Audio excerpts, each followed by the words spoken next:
wanted to be Mr. investigated Chair, that matter. I think, I Mr. Chairman, I this is not still the have right the point floor, of order Mr. is Chair. proper. I still have the floor, Mr. What is the Marcoleta. point of I'm still- order? the point Congressman of Marcoleta, order. please To wait to suspend, be Mr. recognized. Chair. 1 minute Pwede suspension po is bang declared by the pigilan ng chair. isang nagsasalita?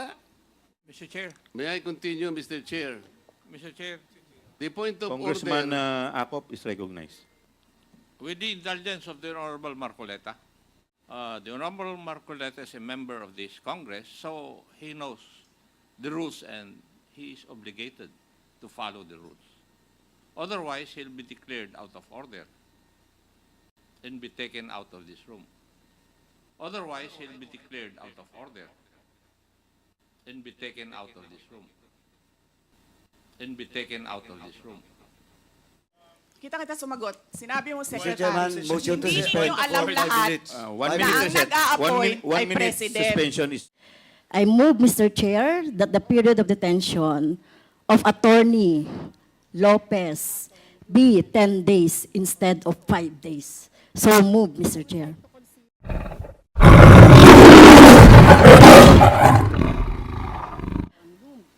I would like to consider to move for a reconsideration of our resolution insofar as it's limited the period of detention for only 5 days.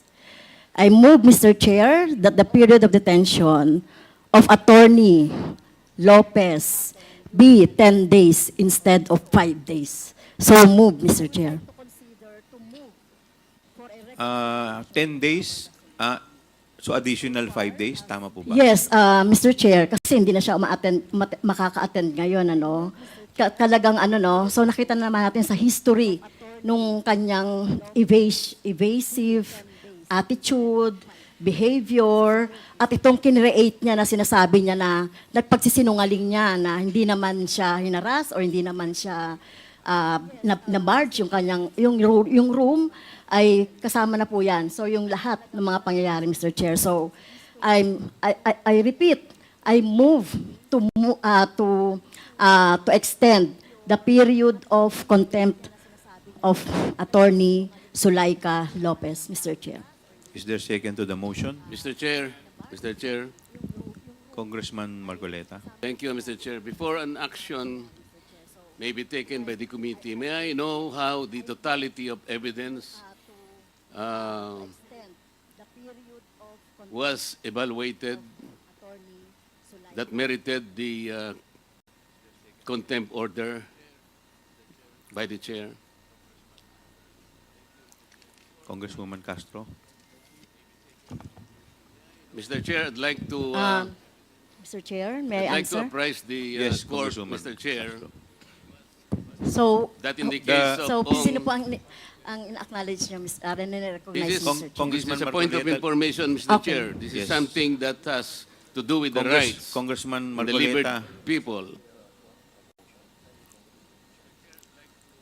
In the court,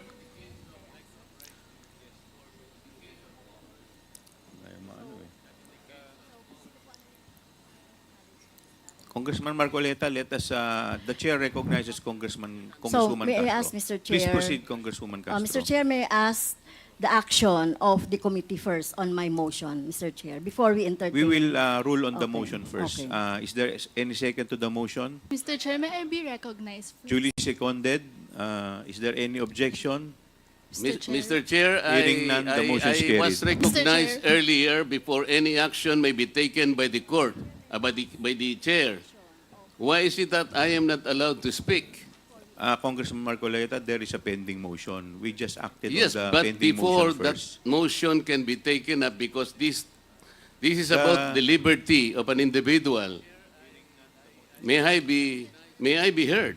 Yes, you will be heard, Congressman Marcoleta, but we just acted on the motion. Now, Congresswoman Castro, please, could you please answer the query of Congressman Marcoleta? I have not yet asked the question, Mr. Chair. Okay, I am please trying to continue. explain my point. Please continue, Congressman Marcoleta. Because in the totality of evidence, as stated by Honorable Castro, there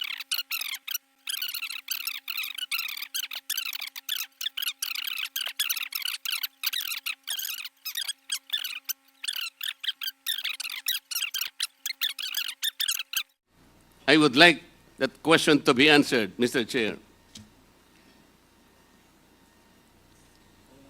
Thank you, Congressman Marcoleta. The chair would like to recognize the Honorable Congressman Paduano. Thank you, Mr. Chairman. Mr. Chairman, just to clear it out with regards to the jurisprudence that's cited by the Honorable Marcoleta with regards to Ong versus Senate.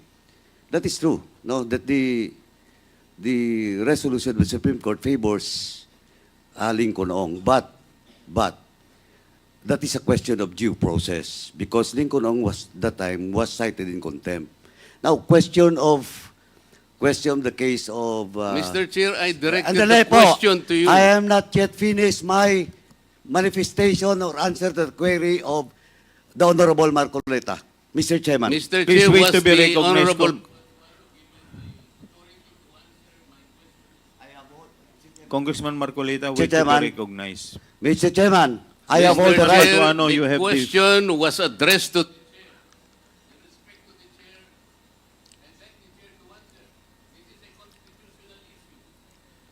Congressman Marcoleta, let me first recognize Congressman Paduano. Before you answer, before you recognize him, Congressman I deserve, Marcoleta, you are out of order. Mr. Chair, an answer. 1 minute suspension is declared by the chair. Can we observe proper decorum, Mr. Chairman? Committee hearing resumes. Mr. Chair, May I continue, Mr. Chair? Mr. Chair, The point of Congressman order... Acop is recognized. with the indulgence of the Honorable Marcoleta, Mr. Chair, I think we might as well agree to disagree with one another here bago po tayo magpatuloy. Di po ba? Yes, I agree, Congressman Acop.